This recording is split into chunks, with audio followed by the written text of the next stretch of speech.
Hello दोस्तों, कैसे हैं आप लोग? उम्मीद है बेहतर होंगे।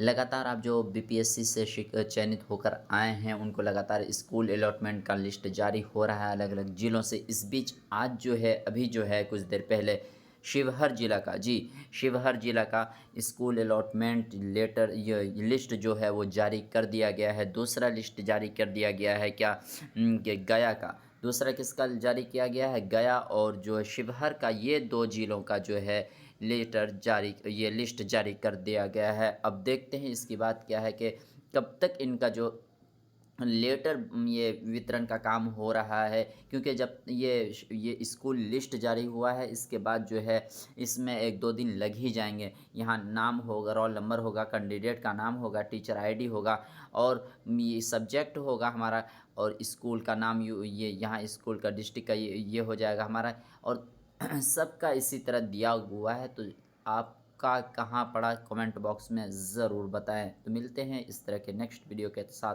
तब तक के लिए थैंक यू।